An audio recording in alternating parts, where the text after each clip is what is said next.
segi fadilat dan pahala, orang yang datang lebih awal itu lebih besar daripada orang yang datang kemudian.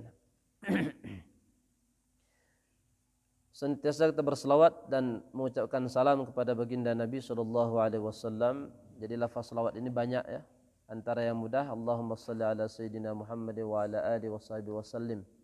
Usahakan ada solat, ada selawat, ada salamnya juga. Karena makruh kita memisahkan selawat dengan salam.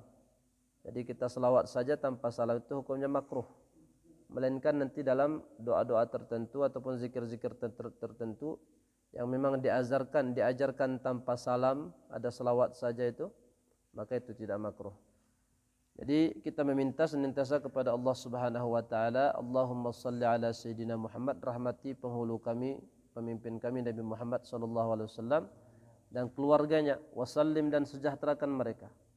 Nah, termasuk keluarga beliau ini sampai hari kiamat. Jadi mudah-mudahan ini adalah salah satu penyebab dosa kita diampunkan oleh Allah Subhanahu wa taala. Malam ini kita akan teruskan membahas yaitu perkara-perkara yang membatalkan solat ya. Kemarin kita terangkan itu perkara-perkara yang membatalkan solat itu ada 14. Kemarin sudah kita sampaikan 3 daripada 14 ini, tinggal 11 lagi. Yang 3 itu yang pertama karena hadas, yang kedua karena jatuh najis, yang ketiga karena terbuka aurat. Terbuka aurat. Ini diantara penyebab batal solat. Malam ini kita akan teruskan penyebab yang keempat. Di antara penyebab-penyebab yang membatalkan solat. Karena perlu kita ketahui, takutnya solat kita ini sudah 80 tahun, sudah 70 tahun, sudah 40 tahun kita solat. Tapi ternyata tidak ada satupun dari solat kita yang diterima oleh Allah Subhanahu. Jadi belajar masalah solat ini wajib ya setiap orang. Ilmu tentang solat itu wajib dipelajari setiap orang. Ini namanya ilmu zahir. Ilmu zahir, ngambil wudu, ilmunya harus tahu kita. Solat harus tahu. Anda nanti ilmu batin itu tidak wajib dipelajari semua orang. Ilmu hakikat, ilmu ma'rifat, itu ilmu batin. Sekarang ini kita kebalikan. Sebelum menguasai ilmu zahir sudah mulai belajar ilmu hakikat. Ini diantara kita sudah merusak ilmu itu. Dan yang salah itu bukan orang awamnya, tapi gurunya itu. Jadi sebelum diajarkan kepada muridnya ini ilmu zahir tentang wudu, tentang solat, tentang puasa, tentang zakat, udah mulai mengajarkan ilmu hakikat. Ini yang salah gurunya. Karena ilmu zahir itu wajib bagi kita yang ikut puasa, yang melaksanakan solat, yang kita berwudu, wajib kita tahu setiap orang tentang ilmu zahir. Sedangkan ilmu batin itu hukumnya fardu kifayah. Jadi kalau ada satu ulama di kampung kita yang menguasai ilmu tersebut sudah memadai, sudah cukup. Jadi tidak mesti semua orang ya menguasai ilmu tersebut. Seperti ilmu tafsir, enggak wajib setiap orang bisa belajar ilmu tafsir, bisa paham tentang ilmu tafsir. Cukup sebagian orang saja sudah gugur fardu kifayah. Ilmu usul hadis umpamanya, ulumul hadis, usul tafsir, kemudian ilmu usul fikih, itu enggak semua orang wajib. Nah, satu orang saja ada di kampung kita, maka gugur salah dan dosa daripada al-bakin, daripada yang lain ya. Jadi kita harus bedakan itu. Ilmu zahir itu paling perlu dipelajari lebih dahulu. Makanya kita banyak melihat kok ada orang tua kita di kampung-kampung ngomongnya itu tentang hakikat, tentang ma'rifat. Nah, kamu sholat itu, kamu tuh kiblatnya kemana? Itu kan tentang masalah hakikat. Sedangkan masalah-masalah model begini itu tidak wajib dipelajari setiap orang, apalagi orang awam. Yang wajib itu rukun wudu itu ada berapa? Perkara yang batalkan wudu itu ada berapa? Tertib itu apa hukumnya dalam wudu? Perkara yang batalkan sholat itu wajib setiap orang tahu. Karena itu ilmu zahir dan itu bersangkutan dengan setiap individu. Kita yang sholat wajib tahu tentang ilmu sholat. Kita yang puasa wajib tahu tentang ilmu puasa ya. Jadi jangan terbalik. Ilmu hakikat tadi itu, ilmu batin tadi itu, walaupun enggak dipelajari, ternyata kita meninggal dunia enggak dosa. Itu enggak berdosa. Tapi kalau ini kita enggak pelajari, kita berdosa. Ya. Makanya perlu kita sungguh-sungguh dalam belajar ini. Karena rata-rata di kalangan kita ini belum menguasai 100% tentang hal-hal ilmu zahir. Maka di sini disebutkan rabi'uha yang keempat, perkara yang batalkan wudu yang keempat, an-nutqu biharfaini, berbicara 2 huruf. berbicara. Jadi kalau kita tujuan kita kalam di situ berbicara, tujuan kita ngomong, walaupun hanya 2 huruf, sama ada 2 huruf ini dapat dipahami artinya ataupun tidak membatalkan sholat. Ya, kita ngucap keluar 2 huruf dari lisan kita ini. Nah, jadi 2 huruf ini sama ada dapat dipahami artinya ataupun tidak, tapi tetap membatalkan sholat. Contoh an, ain, nun. An Abi Hurairah, kan begitu. Dari, an ini boleh terjemah dari, boleh mengenai. An kita katakan sengaja ya. Dengan sengaja maka membatalkan sholat. 2 huruf itu kan nggak paham tuh. An, dari, mengenai. Mengenai apa? Itu makna nggak paham. Ya, artinya kita tahu dari, tapi nggak paham. Nah, lam yufid dipanggil. Ataupun min pun sama juga, dari juga. Min kita katakan dalam sholat. Sengaja. Maka karena ia 2 huruf, maka membatalkan sholat. Ya. Atau kita berbicara dalam sholat dengan ayat Al-Quran, tapi model ayat Al-Quran yang telah dibatalkan bacaannya. Ayat Al-Quran ini ada yang mansukh namanya. Ayat Al-Quran ada yang mansukhut tilawah. Ada ayat Al-Quran yang bacaannya sudah dibatalkan, enggak ada lagi dalam Al-Quran, sudah dihapus. Dulu ada, awal-awal dulu ada. Seperti contoh, tapi hukum masih ada ya, sebagian hukum masih ada. Contoh ayat rejam. Ayat rejam itu tidak ada dalam Al-Quran. Hukumnya ada. Dulu sebelum dimasukkan ada dalam Al-Quran. Asy-syaikhu was-syaikhatu idza zanaya farjamuhuma albattata nakalam minallah. Itu ayatnya. Laki-laki itu dewasa dan wanita dewasa kalau seandainya berzina maka rejam mereka. Maka rejam mereka ini sebagai hukuman daripada Allah Subhanahu wa taala. Itu ayat di antara ayat yang sudah mansukhut tilawah. Bacaannya enggak ada lagi. Ini kalau kita baca dalam solat batal solat. Membatalkan? Tapi hukumnya ada. Hukum rejam ada. Jadi kalau wanita dan laki-laki yang muhsanat sudah pernah nikah secara syar'i lalu melakukan zina, itu hukuman sebenar itu direjam. Rejam itu adalah ditanam itu dalam tanah setengah badannya lalu dilempari pakai batu sampai mati. Sampai mati. Tapi dalam mazhab kita, mazhab Syafi'iyah, orang yang sudah direjam, orang yang sudah disebat, itu sudah menjadi kafarah, pengampunan untuk dosanya. Ya, pengampunan untuk. Ada satu kisah di zaman Rasulullah berlaku, wanita Ghamidiyah. Ada satu orang wanita daripada kabilah Ghamidiyah melakukan perbuatan ini, perbuatan yang tidak baik, sehingga dia datang pada Nabi SAW dalam keadaan mengandung, dalam keadaan hamil. Dia katakan, Rasulullah, saya telah berzina. Rasulullah berpaling itu sampai 4 kali. Jadi enggak langsung ditanggapi, begitu caranya. Jadi kalau ada orang ternyata berzina, mengaku, lalu kita berpaling, ternyata dia rujuk kembali itu perkataannya, enggak jadi mengaku, maka cukup dia tobat sama Allah saja. Enggak perlu dilangsungkan. Itu hukum sebat rejam itu enggak perlu dilangsungkan, ya, begitu. Nabi berpaling ke kanan, datang sebelah kanan, paling kiri, sampai 4 kali.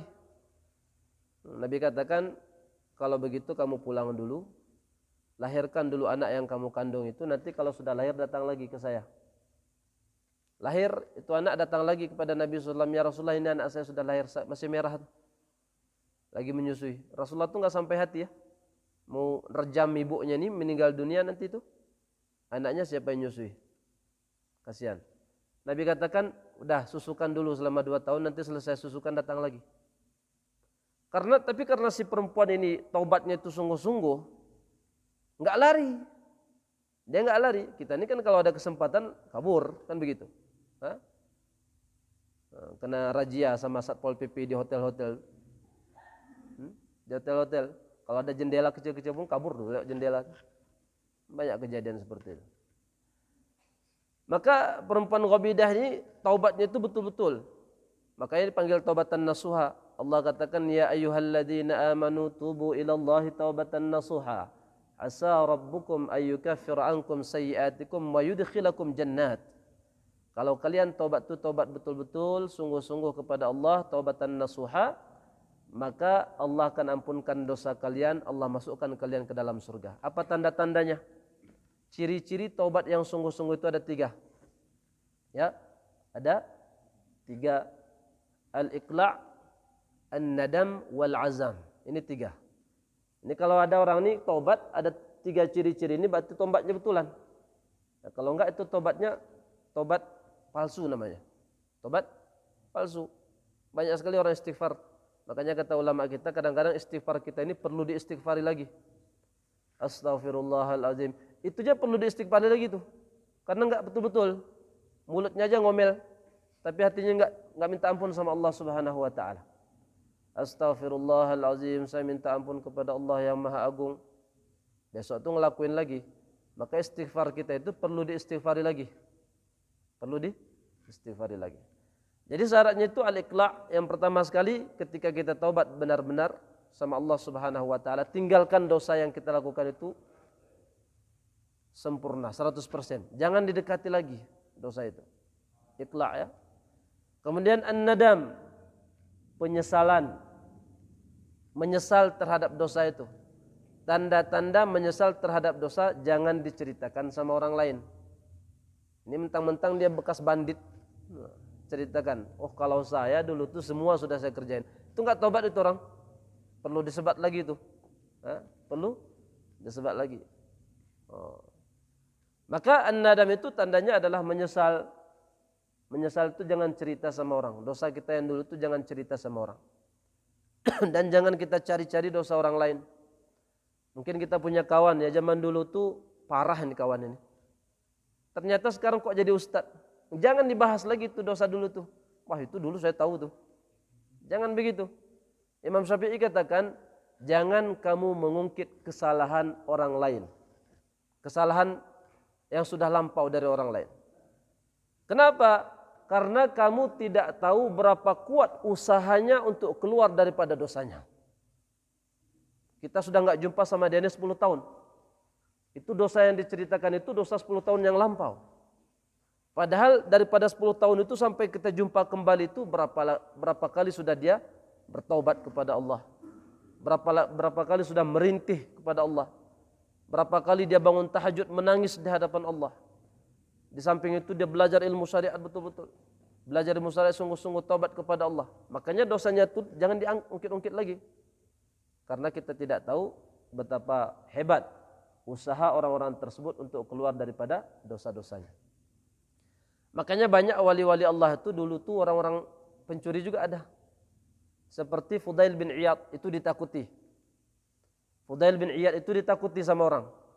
Itu kalau malam-malam pada kurung rumah semua tuh, masuk rumah semua. Jangan melakukan perjalanan malam hari. Kenapa? Karena nanti Fudail bin Iyad nunggu nanti di tengah jalan. Mau merampok, begal ya. Begal atau begal? Begal, ya. Ada begal tuh Fudail bin Iyad, hati-hati. Tapi akhirnya taubat kepada Allah Subhanahu wa taala. Dari sinilah banyak orang-orang ahli falsafah, ahli falsafah itu menisbatkan malam itu dengan keburukan. Jadi malam itu digandeng-gandengkan dengan keburukan. Padahal pendapat ahli falsafah itu enggak betul. Buktinya apa? Rasulullah itu Isra Mi'raj malam hari atau siang hari? Malam hari. Kemudian Nabi Yakub itu mintakan ampun kepada anak-anaknya yang masukkan Nabi Yusuf ke dalam sumur itu malam hari minta ampunnya. Jadi malam hari itu jangan kita nisbatkan dengan keburukan, walaupun banyak berlaku keburukan di situ, tapi enggak semua. Bahkan berapa banyak Allah angkat orang-orang itu derajatnya karena malam hari. Malam hari orang tidur dia bangun, malam hari orang terlena dia salat tahajud, dia qiyamul lail.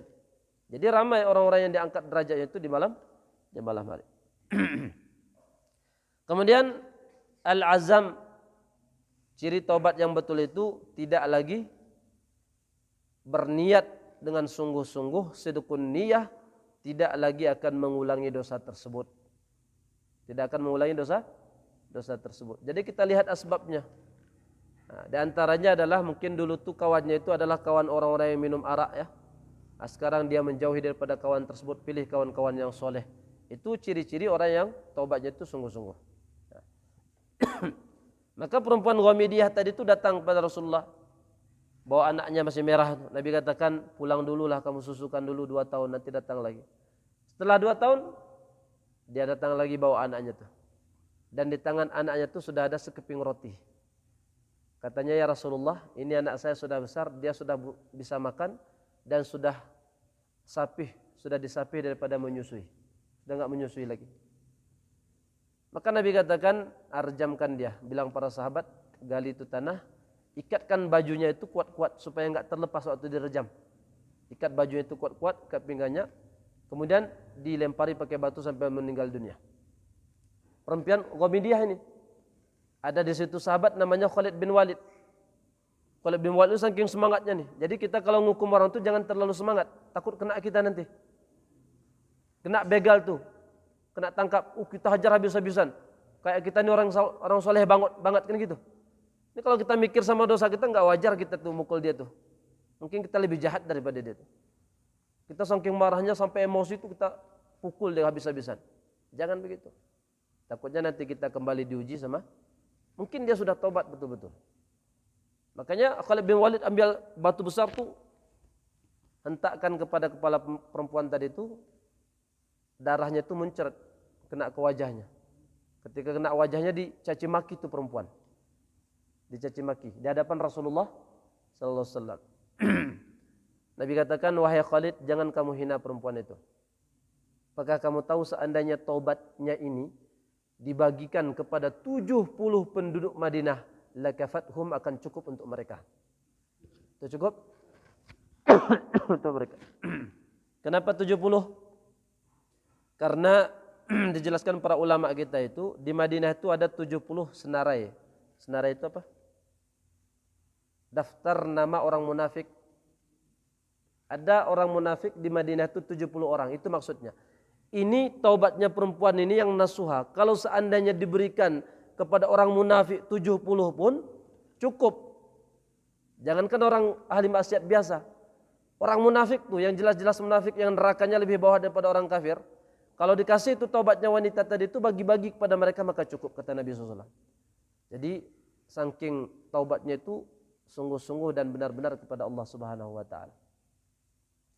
Banyak kisah lagi. Di zaman Rasulullah itu pernah satu orang tuh kerjanya nyuri kain kafan. Berapalah tuh kain kafan tuh harganya? Ya. Jadi hari ini dikuburkan, malamnya datang tuh dikorek tuh kuburnya. Ambil kain kafannya, tinggalkan telanjang begitu. Jenazah. Seorang pemuda. Satu kali kebetulan yang meninggal itu adalah seorang gadis yang masih belum nikah ya. Seorang gadis, cantik orangnya. Setelah digali, ambil kain kafannya, digoda setan. Cantik nih, rugi ditinggalkan. Rugi. Itu mayat, jenazah. Akarnya dia lakukan hal yang keji, dia menyetubuhi daripada si mayat tadi itu. Dia setubuhi si mayat. Melangkah dia setelah itu, melangkah berapa kali langkah, ngomong mayat tadi itu. Wahai hamba Allah, sesungguhnya kamu akan dipertanyakan nanti di hadapan Allah. Gemetaran. Dengar suara daripada si mayat tadi, gemetaran. Besoknya pagi-pagi datang pada Nabi SAW mengadukan, ya Rasulullah, saya punya satu dosa yang sangat besar sekali. Nabi katakan, ceritakanlah. Saya malu ya Rasulullah, besar sekali dosa saya itu. Mana lebih besar dosa kamu daripada gunung? Diceritakan, lebih besar dosa saya Allah, wahai Rasulullah. Mana lebih besar dosa kamu daripada bintang-bintang? Lebih besar dosa saya. Nabi katakan, wailak, celaka kamu. Apa rupanya dosa kamu besar kali? Maka diceritakannya dosa itu kepada baginda Nabi SAW. Nabi katakan, pergi jauh dari saya. Saya takut akan terbakar oleh api yang akan membakar diri kamu. Karena waktu itu perintah belum datang. Belum ada ayat yang mengatakan, innallaha la yaghfiru ayyushraka bihi wa yaghfiru ma duna dzalika liman yasha. Allah tuh mengampunkan segala jenis dosa melainkan dosa syirik. Ini menyetubuhi mayat itu masih di bawah syirik, masih diampunkan Allah. Tapi karena ayat belum ada, Rasulullah perintahkan, pergi aja kamu, saya takut. Akhirnya dia naik gunung sendirian dengan bekal seadanya. Di gunung sana tuh dia tinggal di antara dua bongkah batu besar, padang pasir, dan di situ dia senantiasa bertaubat dalam keadaan melekukkan kakinya itu. Jadi orang nangis itu begitu ya. Ya. Itu orang-orang yang putus asa. sambil berdoa sama Allah, ya Allah, seandainya dosaku masih diampunkan, turunkanlah wahyu kepada Nabi Muhammad, pemberitahuan bahwasanya dosaku diampunkan. Tapi kalau tidak, biarkan saya mati seperti ini, ya Allah. Ya. Itu doanya tuh si pemuda tadi itu. Turun ayat bahwasanya Allah sudah mengampunkan dosa si pemuda tadi itu. Datang kepada Nabi SAW. Ayat tadi itu. Rasulullah tanya para sahabat, mana pemuda itu yang pernah mau tobat kemarin-kemarin itu? Ini sudah 40 hari di sana. Orang-orang katakan dia sudah naik gunung, ya Rasulullah. Nabi katakan, ayo kita berangkat ke sana. Berangkat dengan beberapa orang sahabat. Sampai di atas gunung, didapati laki-laki itu sedang menangis, badan sudah kurus, itu sudah berdebu karena nggak sempat mandi lagi, mikirin dosanya. Matanya itu sudah cekung, matanya sudah. Nabi SAW melihat pemuda tadi itu tersenyum. Nabi sendiri yang menyapukan debu-debu daripada badannya itu dengan tangan mulia Rasulullah SAW. Nabi katakan, wahai pemuda, sesungguhnya dosa kamu sudah diampuni Allah. Mari kita kembali ke Madinah. Dibawa kembali ke Madinah. Jadi ini menunjukkan kalau kita tobat itu dengan sungguh-sungguh, sebesar apapun dosa kita selain daripada dosa syirik pasti diampunkan oleh Allah Subhanahu wa taala, ya.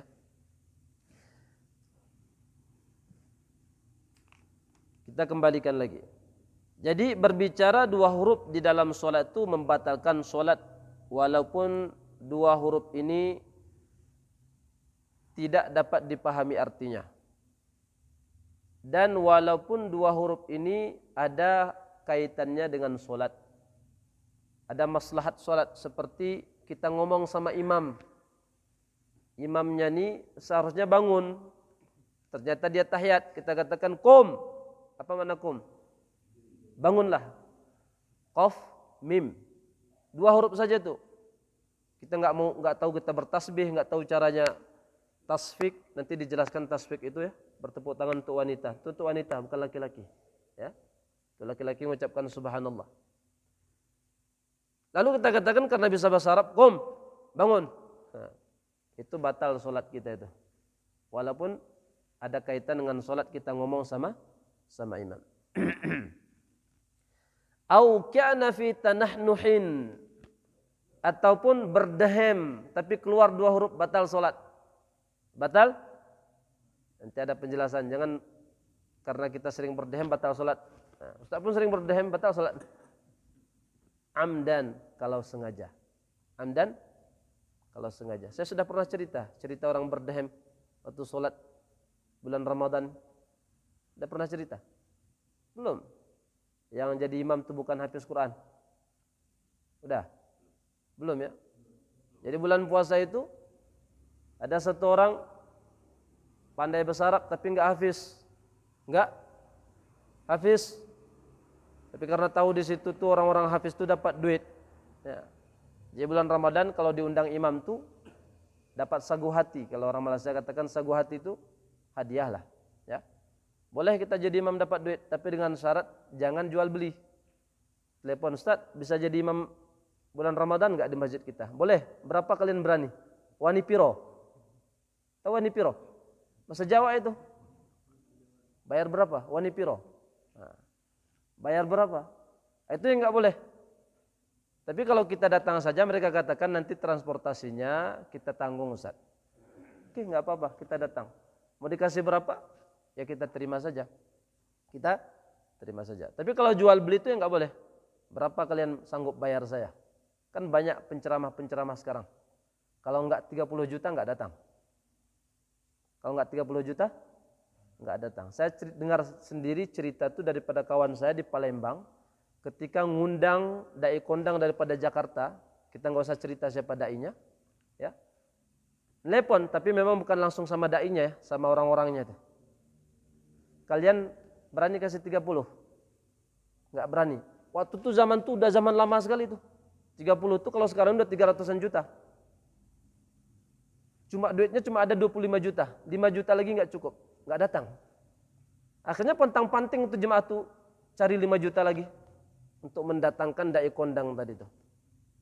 Nah, jadi begitu enggak boleh. Jadi kita menjual ayat-ayat Allah, menjual hadis-hadis Rasulullah sallallahu alaihi wasallam. Makanya di sini pun kalau ada panggilan ceramah kita nggak tanya ya. Berapa kalian kasih? Kan enggak itu. Ya. Paham-paham kepada panitia masjid lah itu. Maka tarawih, dia pun tarawih pandai bahasa Arab tapi enggak hafal Quran. Dia bacalah syair-syair bahasa Arab. Bacalah nahu-nahu al-kalamu huwal lafzul murakkabul mufidu. Baca itu. Orang pun belakang tuh, mantap imam nih. Hah? Seperti kita baca nih, baca bahasa Arab. Mana ada yang tahu kalau orang awam? Apalagi pakai lagu. Bismillahirrahmanirrahim. Faslun fi mufsidatis salah. Enggak tahu orang. Tabtulus salatu bi arba'a asyrata khaslatan. Orang pun luar biasa. Ternyata datang di tengah bulan Ramadan itu datang satu orang hafal Quran. Makanya perlu kita hafal Quran ya, santri-santri, santriwati perlu hafal Quran. Kalau ada orang mengatakan enggak perlu hafal Quran itu enggak betul. Jadi zaman dulu itu tidak ada ulama yang tidak hafal Quran. Ibnu Hajar Asqalani pensyarah kitab Al-Bukhari itu hafal Quran. Imam Syafi'i, Imam Hanafi, Imam Hambali semua hafal Quran. Semua hafal Quran. Maka ketahuan seorang tadi itu, si imam tadi itu enggak hafal, cuma pandai bahasa Arab aja ya. Kemudian si orang yang di belakang karena mengetahui dan merasakan ini bukan Al-Quran ini, jadi berdehem dia di belakang. Seperti kita berdehem, artinya negor lah. Itu ya. Itu kan beda dehem yang sungguh-sungguh sama dibuat-buat itu beda ya. Kalau orang lewat tuh, nah itu udah lain tuh. Ya gitu ya. Nah, maka terasa si imam tadi tuh, di belakang saya rupanya ada yang hafiz nih. Gimana caranya? Habislah saya nih. Ketahuan saya nih. Nah, saya nih nggak hafiz nih, ketahuan nih. Nanti dikasih tahu sama ahli masjid nih, tim panitia saya ini malu nih.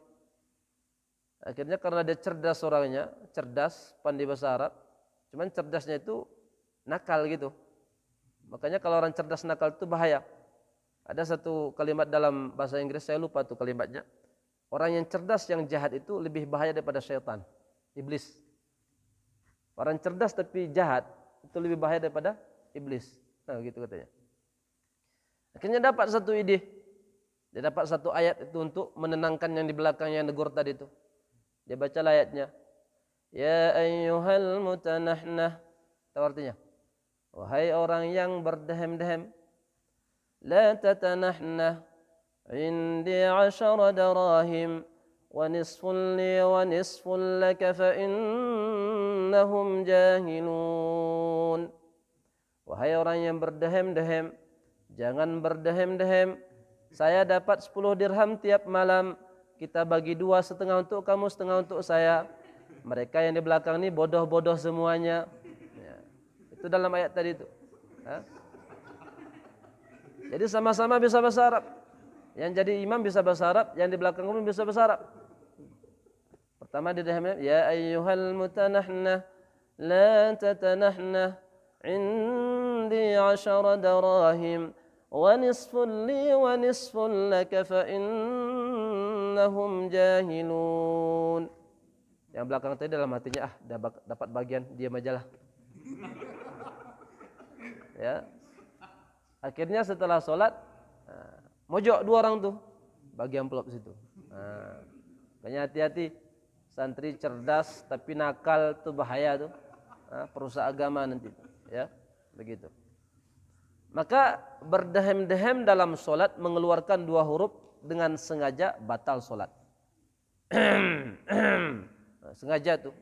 Seperti anak-anak kan sering gurau di belakang tuh ya. Itu batal solat. Ya.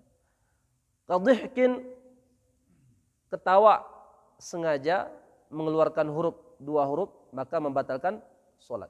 Nangis, hati-hati. Karena kita sering ke Saudi kadang-kadang dengar imam sana nangis, kita pun ikutan nangis. Padahal nggak paham artinya tuh. Nggak paham artinya. Orang cerita surga kita malah nangis. Nah, pergi ke Saudi. Tapi kita ini jarang orang nangis imam. Takut dikatakan lebay nanti. kalau nangis itu lebay, enggak paham arti nangis-nangis pula tuh. Ya. Tapi kalau di sana biasa. Kalau di Saudi itu setiap masjid. Kami tahun 2005 tuh waktu umroh, alhamdulillah umrohnya itu bulan puasa. Berangkat sebelum puasa, pulang itu setelah lebaran. Jadi 40 hari kami di sana. Jadi kami pindah-pindah masjid. Setiap malam tuh tarawihnya pindah-pindah masjid. Dan enggak ada masjid yang enggak sholat tuh 1 juz. Enggak ada tuh Alam Tara sampai An-Nas tuh enggak ada di sana cerita tuh. Itu cuma di kita ini aja. Di Saudi itu semuanya 1 juz paling kurang. Jadi suasana ini perlu kita hidupkan. Kalau di Pakistan itu hebat lagi. Pakistan itu guru saya, jadi Qari Salim namanya. Qari Salim itu, beliau itu kalau tarawih 6 juz satu malam. Jadi setiap 5 hari khatam. 5 hari khatam. 5 hari khatam. Yang ikutnya itu siapa? Ya pilih-pilihan juga. Kalau kayak kita ini nggak sanggup. Di Sri Lanka itu malam 27 Ramadan khatamkan Quran satu malam. Di Sri Lanka itu. Jadi setelah Isya itu, jadi dipilihlah hafiz-hafiz Quran yang lancar-lancar hafalannya itu 2 juz satu orang. Satu rakaat 1 juz. Jadi 15 orang 30 juz. Mulai setelah Isya itu, selesainya itu tinggal mungkin 10 menit lagi untuk waktu makan sahur. Cepat-cepat makan sahurnya habis tarawih itu. Nah, dapat. Itu setiap malam 27 Ramadan. Ada yang sanggup berdiri, ada sanggup berdiri sampai pagi. Bahkan bukan orang-orang ustadz, orang-orang penjaga kedai. Mungkin kebiasaan berdiri sudah di kedainya itu. Biasanya kuat itu kan penjaga kedai, tentara ya, tentara satpam itu kuat itu. Nah, kita saja yang jadi ustadznya nggak kuat, yang jadi santrinya pun nggak kuat, imamnya pun nggak kuat. Imam yang 2 juz tadi itu satu orang itu setelah jadi imam kabur, dia entah kemana, cari imam lain, begitu ya. Jadi suasana itu perlu dihidupkan. Kemarin yang puasa kemarin di Kecamatan Rikit Gaib itu sudah setengah juz satu malam. Jadi selesai 15 juz dalam bulan Ramadan. Malam ini Ramadan tahun ini pun insyaallah akan kita begitu juga. Jadi santri ini kita latih terus agar hafalan pun lancar dan kita pun terbiasa mendengarkan Al-Quran. Ini mulai dari lahir sampai meninggal, wadduha sampai An-Nas. Itu saja yang kita tahu Al-Quran. Ya. Udah itu kita ngaku tuh ahli ma'rifat, ahli hakikat, kenal Allah. Kalam Allah aja belum pernah khatam, gimana kita kenal Allah itu? Omongan Allah itu, kalamullah itu belum pernah kita khatamkan, kok kita bisa ngakunya itu kenal Allah? Kenal dari mana? Ya. Maka kita jangan salah di dalam mentafsirkan ma'rifat kepada Allah itu bagaimana itu, ya. Jadi orang yang paling kenal Allah itu adalah baginda Nabi sallallahu alaihi wasallam. Berdehem, ketawa, menangis, walau min khaufil akhirah, walaupun tangisan itu karena takut kepada negeri akhirat, tapi mengeluarkan 2 huruf, batal solatnya. Gimana coba nangis itu keluar 2 huruf? Ya, gak usah kita praktekkan lah, pandai-pandai kita, karena kita jarang nangis ya, kita jarang nangis. Wa anin, rintihan ketika mengeluarkan 2 huruf, batal solat. Walau min syiddati maradin, walaupun rintihan ini karena terlalu sakit. Tahan tuh. Keluar 2 huruf, maka itu membatalkan solat. Mengendus dengan hidung, nggak tahu caranya gimana. Keluarkan napas daripada hidung, keluar 2 huruf. Keluar 2 huruf, maka batal solat. Ataupun batuk, bersin, maka semuanya batal solat kalau dengan sengaja. Tapi katanya walau ghalabahu dhihk lam tabtul salatuhu illa in kasura fayughtafarul yasiru lil ghalabah. Kalau seandainya ketawanya itu karena enggak bisa ditahan, sebelum salat itu dia cerita sama kawan, cerita lucu-lucu atau nengok yang benda-benda lucu-lucu. Ternyata dalam salat datang lagi tuh si lucu tadi tuh. Enggak tahan tuh. Sering enggak kejadian? Jujur. Ya. Ya. Enggak tahan itu. Sampai kalau keluar itu enggak batal salat. Karena dikuasai sama ketawa tadi itu. Jadi ketawa itu Allah yang jadikan kita ketawa. Huwallazi adhaka wa abka. Allah yang membuat kamu ketawa, Allah yang membuat kamu nangis. Jadi kalau kita mau hidup kita enggak mau ketawa, berarti kita tentang perbuatan Allah itu. Oh, saya mau jadi orang zuhud, enggak mau ngomong, enggak mau ketawa. Nah, itu udah keluar dari garis itu, orang seperti itu. Huwallazi adhaka wa abka, huwallazi amata wa ahya. Allah yang menghidupkan dan mematikan, Allah yang membuat ketawa dan nangis. Makanya coba anak bayi yang belum paham apa kok bisa ketawa tuh. Anak bayi belum paham ngomong tapi bisa ketawa. Buka almari aja nget ketawa dia. Makanya di sini kita yakin yang membuat ketawa itu adalah Allah, Allah Subhanahu wa taala. Yang buat nangis itu Allah Subhanahu wa taala, ya.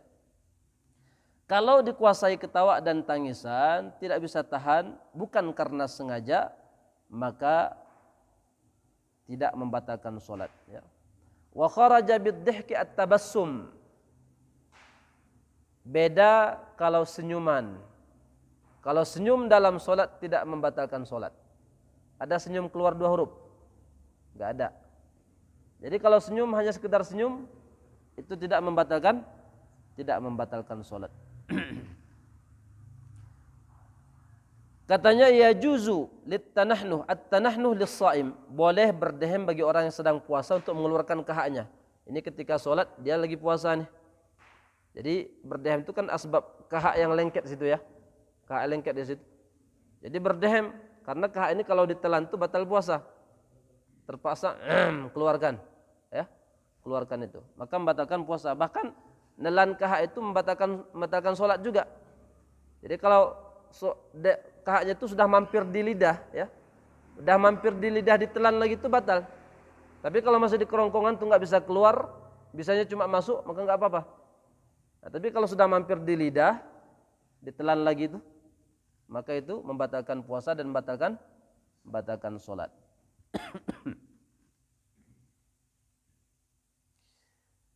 Atau katanya harfin mufhimin, berbicara tidak sampai 2 huruf, cuma 1 huruf tapi bermakna. Hurufnya itu bermakna. Contoh di dalam bahasa Arab ki, qaf berkasrah ki, ain, i, kemudian shi, kemudian fi. Ya, itu punya makna semua tuh. Punya.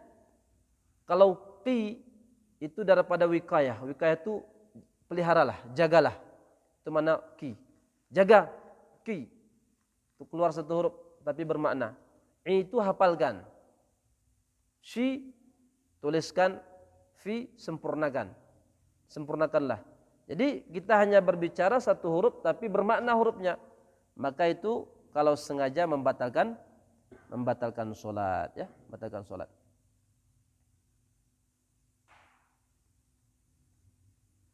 Kemudian kalau seandainya kita berbicara dengan 1 huruf tapi yang bermad, mad mamdud. Tahu mad? Mad itu alif waw ya. Huruf mad dalam tajwid itu ada 3 ya. Alif waw ya. A kita katakan ataupun bi. Itu walaupun enggak ada artinya tapi membatalkan salat kalau sengaja. Karena huruf mad itu sudah dihitung 2 huruf itu. Dihitung 2 huruf. Maka begitu kita membatalkan salat. Di sini musannif, ya, hal-hal yang membatalkan salat tadi itu qayyadahul musannif dzalika biqaulihi amdan. Musannif itu membatasi bahwasanya yang membatalkan salat tadi itu kalau dilakukan amdan dengan sengaja. Dilakukan dengan sengaja. Walaupun dipaksa. Dipaksa itu kan sengaja. Terpaksa itu sengaja. Kita lagi sholat, datang orang bawa senjata pisau sebelah kita. Ngomong kamu, kalau enggak saya tikam kamu. Kan terpaksa itu. Akhirnya kita ngomong, jangan, batal itu sholat. Ya, batal. Karena mukrah itu dipaksa itu sengaja. Dipaksa itu sengaja itu kita lakukan. Maka itu membatalkan sholat. Tapi ketika kita tahu berbicara itu adalah haram, ya. Wa tadzakkara kaunahu fis shalah, dan kita ingat posisi kita sekarang dalam salat, ya. Tapi kalau kita lupa bahwasanya kita di dalam salat atau kita di dalam salat, kita tidak ingat bahwa kita dalam salat, atau kita belum tahu kalau ngomong itu haram. Ngomong itu haram hukumnya, kita belum tahu. Kalau ngomong itu haram, kok bisa belum tahu? Kita baru masuk Islam, belum sempat belajar ilmu-ilmu zahir. Jadi kita baru masuk Islam, nggak tahu kalau ngomong dalam sholat itu membatalkan sholat. Ternyata kita ngomong, maka nggak batal sholat, nggak batal. Tapi kalau sudah lama masuk Islam, walaupun nggak tahu batal. Kenapa? Karena sudah ada kesempatan untuk belajar, cuman nggak mau belajar, itu namanya taksir, lengah. Nah, makanya kita katakan belajar ilmu zahir itu wajib. Jadi walaupun kita mu'allaf, tapi sudah satu tahun mu'allafnya. Ternyata nggak tahu tentang hal-hal seperti ini, maka tetap batal sholat. Apalagi kita nih, yang Islam nih, Islam daripada awal. Ternyata nggak tahu kalau ngomong dalam sholat itu hukumnya haram. Kita ngomong, tetap batal sholat. Tetap batal, karena sudah terlalu banyak waktu kita untuk bisa belajar, kitanya yang nggak mau. Kitanya yang nggak mau. Jadi kalau kita jahil ya, di dunia ini ternyata meninggal dalam keadaan jahil, itu nggak dimaafkan sama Allah. Karena kita punya ustadz-ustadz, punya guru-guru, kita nggak mau belajar. Jadi nggak ada alasan ya, untuk kita tidak tahu tentang ilmu-ilmu zahir tadi itu. Kemudian katanya kalau kita terlupa bahwasanya posisi kita dalam sholat ini, lupa kalau kita lagi sholat, ternyata ngomong, maka tidak akan batal kalau ngomongnya hanya sedikit. Kalau banyak maka batal. Apa ukuran standar banyak dan sedikit itu? Kalau sampai kepada 6 kalimat, maka batal sholat. Saya nanti pergi habis ini ke pesantren, itu umpamanya. Batal tuh. 6 kalimat ya. 6 kalimat. Jadi kalau kurang dari 6 kalimat kita ngomong dalam sholat itu karena lupa bahwasanya posisi kita dalam sholat, maka tidak membatalkan sholat di situ. Ini yang keempat. Di sini ada pengecualian. Habisnya satu ya. Sedikit lagi, kalau seandainya yang ngajak kita ngomong dalam sholat itu adalah Rasulullah. Rasulullah panggil kita, Nabi Muhammad SAW. Si fulan, kita wajib menjawab. Kita wajib labbaika ya Rasulullah. Ya Rasulullah, saya hadir wahai Rasulullah. Walaupun kita terpaksa membelakangi kiblat untuk menjawab panggilan Nabi SAW, maka tidak membatalkan sholat. Tidak membatalkan sholat. Maka katanya tammas salata fima wasala ilaihi wa laysa lahu ay ya'uda ila makani. Rasulullah umpamanya di pintu sana, panggil kita, umpama nih, wahai si fulan, labbaik ya Rasulullah, kita datang dalam sholat nih. Dan ngomongnya itu sekedar yang perlu. Jangan malah kita ngopi-ngopi situ sama Rasulullah. Enggak bisa. Nabi katakan, kalau Nabi tanya satu kalimat, kita jawab satu kalimat. Nabi perintahkan satu kalimat, kita jawab satu kalimat. Dan waktu kembalinya nanti enggak perlu kita kembali ke depan lagi. Langsung di sana kita sempurnakan sholat kita itu. Sempurnakan sholat kita di sana. Melainkan kalau ada perintah dari Rasulullah, kamu ke depan lagi maju, sempurnakan sholat di situ. Sempurnakan saja dan tidak membatalkan sholat. Jadi menjawab seruan Rasulullah SAW itu tidak membatalkan. Ini menunjukkan betapa agungnya dan tingginya martabat dan derajat yang ada pada diri baginda Nabi SAW. Kemudian amma ghairuhu min baqiyatil anbiya ka Isa alaihissalam fatajibu ijabatu wa tabtulu biha shalah. Adapun nabi-nabi yang lain, kalau kemungkinan ya yang manggil kita tuh Nabi Isa. Kita kan enggak sempat jumpa tuh. Tapi di akhir nanti insyaallah jumpa. Yang manggil kita Nabi Isa, Nabi Musa, Nabi Ibrahim, si fulan. Itu pun wajib kita memenuhi panggilan para nabi itu, tapi membatalkan sholat. Itu bedanya. Tapi membatalkan. Jadi memenuhi panggilannya hadir, harus datang. Kita harus hadir. Tapi sholatnya harus diulang lagi daripada awal. Harus diulang daripada awal. Kemudian sama juga malaikat. Kalau yang manggil kita malaikat, wajib kita katakan hadir. Kita datang tuh ke hadapan malaikat. Wajib kita memenuhi panggilan malaikat, tetapi membatalkan solat. Membatalkan solat. Kemudian wa tahrumu ijabatul walidaini fil fardi wa tajuzu fil nafl. Kalau yang manggil kita tuh orang tua kita. Kita lagi solat nih, datang ibu kita, Win. Atau datang bapak kita. Atau dia panggil anak perempuannya, Teh. Ketika kita solat nih, maka katanya kalau solat yang kita lakukan solat fardu haram menjawab panggilan orang tua kita. Tapi kalau solat yang kita lakukan solat sunnah, boleh, bukan sunat ya, bukan sunat, bukan wajib, tapi boleh menjawab panggilan orang tua kita tuh. Batal memang solat. Solat itu batal, solat sunat, lalu kita panggil, penuhi panggilan orang tua kita itu. Tapi kalau solat fardu dipanggil, haram kita memenuhi panggilan orang tua kita, karena tidak boleh kita memutuskan solat fardu. Jadi kita perhatikan. Cuman di samping itu, kadang-kadang ini hak orang tua ya, kalau dia terasa itu bisa berakibat juga. Contoh, di dalam kitab Adabul Mufrad, Imam Bukhari itu diceritakan tentang Ibnu Juraid. Ibnu Juraid ini dihukum oleh Allah Subhanahu wa taala sehingga terkena fitnah dengan penzina. Dituduh menzina. Kenapa? Karena dia ini di dalam solat tidak memenuhi panggilan daripada orang tuanya. Ini solat sunat. Solat sunat. Dia ini seorang wali. Dia buat satu kuil, ya satu tempat ibadah, satu kubah. Dia menghabiskan harinya beribadah di situ. Ibunya datang. Juraid, begitu. Ibnu Juraid, atau panggil dengan nama aslinya lah. Dia lagi solat, katanya solati wa ummi. Saya mau pilih ibu saya atau solat saya nih. Akhirnya enggak jadi jawab, dia teruskan solatnya. Besoknya datang lagi ibunya, panggil lagi, pas dalam solat lagi.